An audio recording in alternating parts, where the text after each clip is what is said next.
आजकल पाकिस्तान के अंदर बहुत ज़्यादा अकाउंट इजी पैसा, जैज़ कैश, यहाँ तक कि बैंक अकाउंट भी जो है ना क्लोज़ हो रहे हैं। जो बंदा पेमेंट रिसीव करता है ना उसके माइंड में सिर्फ यही आता है कि जिस बंदे ने मुझे पेमेंट भेजी है ना उसमें बैंक में कॉल करके मेरा अकाउंट सस्पेंड करवा दिया। तो मैंने इसके ऊपर थोड़ी सी छानबीन की तो मुझे इसकी एक बड़ी वजह सामने आई और जो चीज़ें मुझे बताई गई तो इंशाल्लाह आप इस मसले से कैसे बच सकते हैं, आपके अकाउंट सस्पेंड क्यों हो रहे हैं, सारा कुछ इस वीडियो के अंदर मैं आप लोगों के साथ शेयर करूंगा इन डिटेल्स। बिस्मिल्लाहिर्रहमानिर्रहीम। अस्सलाम वालेकुम दोस्तों, मेरा नाम है बशीर और आपको मेरे चैनल मोबी हट के ऊपर दिल की गहराइयों से वेलकम है। अगर अभी तक चैनल को सब्सक्राइब नहीं किया तो यार प्लीज़ चैनल को ज़रूर सब्सक्राइब करें। जैसा कि पीछे मेरा एक वीडियो वायरल हुआ P2P स्कैम, जब आप यूट्यूब पे लिखते हैं ना तो मेरा वीडियो टॉप पे आपको सर्च में मिलेगा।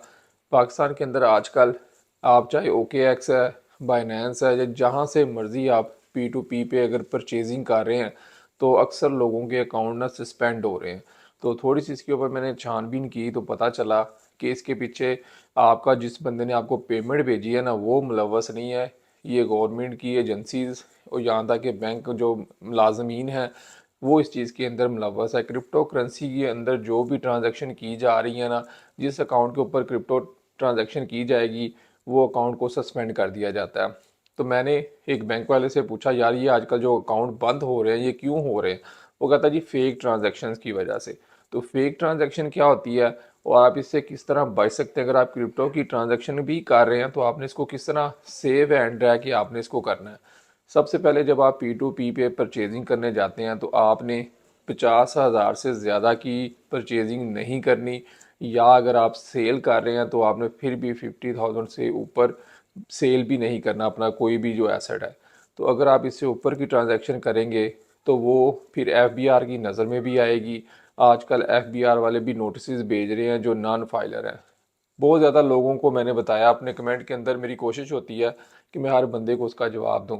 तो फाइलर और नॉन फाइलर, आपको इस चीज़ का कुछ लोगों को पता है कुछ को नहीं पता। फाइलर वो होता है जो FBR के अंदर रजिस्टर्ड होता है और अपने जो भी उसकी इनकम होती है, सोर्स ऑफ इनकम क्या है, किस तरह वो कितने कमा रहा है, उसने क्या ख़रीदा, कैसे ख़रीदा, हर चीज़ वो सालाना जो एनुअल रिटर्न जमा होती है FBR के अंदर, जो बंदा करवाता है उसको फाइलर कहते हैं, जो नहीं करवाता वो नॉन फाइलर है। और नॉन फाइलर को आप ये थर्ड तीसरा फाइनल नोटिस जा रहे हैं, शायद आपको अभी तक मिल गए हों, अगर नहीं मिले तो शायद वो आप तक पहुंच ही नहीं रहे। अगर नहीं पहुंच रहे तो फिर इसके बाद आपके जो कनेक्शन हैं बिजली के या गैस के तो उनको वो FBR वाले ना बंद कर देंगे, तो आपको फाइलर होना पड़ेगा। इसलिए जो लोग P2P के ऊपर जाकर ट्रांजैक्शंस करते हैं, बाइंग सेलिंग करते हैं, तो एक बंदे का नीचे कमेंट आया जी कि मैंने पैसे उसको भेजे हैं, वो पता नहीं उस बंदे ने बैंक में कॉल करके मेरा अकाउंट सस्पेंड करवा दिया। तो ये उस बंदे ने अकाउंट सस्पेंड नहीं करवाया, वो बैंक वाले आपकी फ़ेक ट्रांजैक्शन करके ना उसको आपके अकाउंट को खुद सस्पेंड करते हैं। तो जब आपको बैंक से कॉल आती है और आप बैंक जाके बात करते हैं तो वो कहते हैं जी फेक ट्रांजैक्शन है, आप इसका प्रूफ दें, ये पेमेंट आपको किसने भेजी है, कहाँ से आई है, क्यों आई है। इन 3 सवालों के आपने जवाब देने, अगर आप दे पाएंगे तो फिर आपका अकाउंट जो है सस्पेंड हो जाएगा। जब आपने कहना ये क्रिप्टो की ट्रांजैक्शन है तो फिर आपको पता है क्रिप्टो अभी तक पाकिस्तान के अंदर इलीगल है। तो इसलिए आपका जो है ना उसके ऊपर आपका केस भी बन सकता है अगर आप उनको सारा कुछ क्रिप्टो के बारे में जाके बताना शुरू कर देंगे तो। इसलिए अगर आप 4,000 से कम की ट्रांजैक्शन करेंगे तो वो उनके जो सिस्टम जो डिटेक्ट नहीं करता, बड़ी ट्रांजैक्शन को फ़ौरन सिस्टम डिटेक्ट करता है। इसलिए आपने जब भी ट्रांजैक्शन करनी है, अगर ज़्यादा ट्रांजैक्शन कर रहे हैं तो आपने अगर बाय किया है, यू आप बैंक में आपके पैसे आए हैं, जिस बंदे ने पैसे भेजे हैं P2P के ऊपर, इसलिए ही वो लोग आप लोगों से CNIC मांगते हैं कि कल को अगर बैंक वाले प्रूफ मांगे तो ये पेमेंट कहाँ से आई है, वो कहते हैं ये मेरा भाई था, इसने मुझे पैसे भेजे हैं, इसका जो कज़न है वो या मेरी शॉप है या मैं ये कारोबार करता हूँ तो इसलिए इसने मुझे ये पैसे भेजे हैं। बंदा कोई ना कोई बहाना बना लेता है। अगर आपके पास उस अकाउंट जिस अकाउंट से पैसे आए हैं उस अकाउंट का आपके CNIC आपके पास हो फ्रंट बैक, तो आप इजीली अपना अकाउंट जो है ना वेरीफाई करवा के तो उसको ऑन करवा सकते हैं। एक दफ़ा ऑन हो गया तो उसके बाद दोबारा आपका अकाउंट सस्पेंड नहीं होता। अगर बहुत ज़्यादा ट्रांजैक्शन हो रही होंगी तो फिर आपको उसका प्रूफ देना पड़ेगा। इसलिए जब भी आपने बाय करना या सेल करना, आपके बैंक अकाउंट में ट्रांजैक्शन हुई है तो आपने जिस बंदे ने पैसे भेजे हैं आपने उससे लाजमी उसका CNIC की फ्रंट बैक लेनी है। चाहे आप मर्चेंडाइज हैं, चाहे आप वैसे बाय सेल कर रहे हैं उसके ऊपर। तो इसलिए आपने अपनी सेफ साइड रख के अपने आप को हमेशा सिक्योर रखना है। ये ना हो कि आपकी पेमेंट आए और पास जाए, बाद में फिर बैंक वाले बहुत जलील करते हैं, पैसे कोई नहीं मिलते, बहुत ज़्यादा आपसे उल्टे पुल्टे सवाल पूछे जाते हैं, तो बहुत ज़्यादा आपको प्रेशराइज भी किया जाता है। तो इसलिए इन चीज़ों से बचने के लिए आपने जब भी, एक तो 50 से ऊपर की ट्रांजैक्शन नहीं करनी।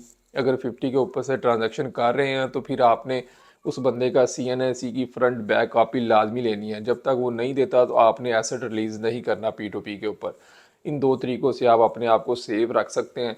दूसरा, बहुत ज़्यादा कमेंट आ रहे थे कि जी पैसे, अक्सर जब आप पैसे भेजते हैं P2P पे, अगर आपने USDT बाय किए हैं, आपने रिक्वेस्ट भेजी है, उसके बाद आपने पेमेंट भेजनी होती है। जब आप पेमेंट भेज देते हैं उसके बाद आपने ट्रांसफ़र के बटन को क्लिक करना होता है। जब आप ट्रांसफ़र के बटन को क्लिक कर देते हैं ना, तो फिर अगले बंदे का काम है कि उसने आपको कि चेक करना है कि मेरे पास पैसे आ गए, तो उसके बाद उसने एसेट रिलीज़ कर देना होता है। अक्सर लोग क्या करते हैं, या तो वो ट्रांसफ़र का बटन नहीं प्रेस करते और वो टाइम का वेट करते रहते हैं। जब टाइम 15 मिनट का होता है वो पूरा होता है, तो साथ ही जो है ना ट्रांजैक्शन कैंसिल हो जाती है। ये अगर नहीं होती तो उनसे वेट नहीं हो रहा होता, वो खुद ट्रांजैक्शन कैंसिल कर देते हैं। तो आप लोगों ने खुद ट्रांजैक्शन कैंसिल नहीं करनी बिल्कुल भी। पेमेंट जो आपने रिसीव कर ली है या सेंड की है उसके आपने प्रूफ रखना है, हर चीज़ का स्क्रीनशॉट लेना है। उस बंदे को जो आप उसके साथ जो चैट कर रहे हैं, जिससे आपने परचेजिंग की है, तो उसके भी, उसके चैट के मैसेजेस भी आप भेजते रहे कि वो देखें ये सीन कर रहा है, पढ़ रहा है, लेकिन हमारे रिप्लाई नहीं दे रहा। ये सारा कुछ होने के बाद अगर आपका कुछ भी नहीं होता, पैसे चले गए, एसेट आपको रिलीज़ नहीं हुआ, आप अब टेंशन में है कि अब मैं क्या करूं, तो आपने सबसे पहले, मैंने वही आपको बात बताई हुई है कि आपने सपोर्ट पे जाना है, चैट पे, लाइव चैट पे जाना है, बाइनेंस की या कोई भी आप एक्सचेंज के ऊपर उसकी चैट पे जाके फ़ौरन आपने सारे प्रूफ देने हैं। ये मैं चैट कर रहा हूँ, ये मुझे रिप्लाई नहीं दे रहा, ये मैंने पेमेंट भेजी है, ये उसका प्रूफ है। यहाँ तक कि आप उसकी एक छोटी सी वीडियो बना लें 10-15 सेकंड की, कि आप अपना बैंक अकाउंट खोल के ट्रांजैक्शन दिखा दें और उसकी चैट दिखा दें, ताकि उसको ये ना लगे कि ये स्क्रीनशॉट एडिट किया गया है। ये एक पक्का प्रूफ होता है। फिर आपकी तरफ से कोई डिले नहीं होगा, आपने अपना 100% दे दिया। जब आप वीडियो प्रूफ देते हैं ना, वो 100% ही होता है कि ये एडिट नहीं किया हुआ, कोई स्क्रीनशॉट नहीं है, ये वीडियो है। तो जब आप ये चीज़ें दे देंगे तो आपके एंड से ओके हो जाएगा, साथ ही केस ओपन हो जाएगा। जब उसको मैसेज आएगा ना, तो जैसे मैसेज आएगा वो फ़ौरन आपका एसेट रिलीज़ करेगा, वो एक सेकंड भी वेट नहीं करेगा, क्योंकि अगर वो करेगा तो उसका सिक्योरिटी डिपॉजिट बाइनेंस के पास जमा है, तो वो उस सिक्योरिटी डिपॉजिट को फ्रीज़ कर लेते हैं। इसलिए जो मर्चेंट होता है ना, वो कभी भी आपके पैसे नहीं रख सकता। अगर आपके पास प्रूफ है और आप सही है, हक पे हैं, तो वो इंशाल्लाह आपका पेमेंट जो है ना फ़ौरन रिलीज़ करेगा। तो आपने इस चीज़ से भी घबराना नहीं है कि पेमेंट फंस गई है। सारे प्रूफ इकट्ठे करने के बाद वीडियो बना लेंगे और चैट के ऊपर जाकर सेंड कर देंगे ना, तो ये आपकी तरफ से सारा कुछ ओके हो गया, फिर बहुत जल्दी काम होगा आपका। इसमें 1 से 2 दिन भी लग सकते हैं, 3 दिन भी लग सकते हैं, लेकिन आपने डेली बेसिस पे चैट पे जाके अपने केस को ज़रूर अपडेट करना है कि अभी तक रिप्लाई नहीं आ रहा, तो ये मर्चेंट हमें नहीं दे रहा। जैसे कोई लाइव पे पर्सन आपको मिल जाता है, बॉट नहीं, तो आपका जो केस है ना बहुत जल्द हल हो जाएगा। क्योंकि मैं वीडियो बना रहा था टेक के ऊपर, ऑनलाइन अर्निंग के हवाले से, लेकिन मेरा एक वीडियो वायरल हुआ बाइनेंस के ऊपर, तो मैंने सोचा क्यों ना, अगर इसी तरह के लोग टॉपिक को पसंद कर रहे हैं तो मैं इसी तरह के ही वीडियो बनाने शुरू कर देता हूँ। तो इंशाल्लाह अगर ये वीडियो भी अच्छा गया तो मैं आप लोगों को इंशाल्लाह नेक्स्ट वीडियो के अंदर बताऊंगा किस तरह आप सपोर्ट ट्रेडिंग से महीने का आराम से 50-60 हज़ार रुपये कमा सकते हैं, वो भी मिनिमम इन्वेस्टमेंट के साथ। उस वीडियो के अंदर मैं आप लोगों को सारी बेसिक्स चीज़ें भी बताऊंगा कि किन बातों का आपने ख्याल रखना है और किस तरह आप बगैर किसी नुकसान के प्रॉफिट महीने का अच्छा खासा कमा सकते हैं। इस तरह की अच्छी अच्छी इन्फॉर्मेशन के साथ मिलते रहेंगे अगली वीडियोज़ के अंदर। तब तक के लिए इजाज़त दें। अल्लाह हाफिज़।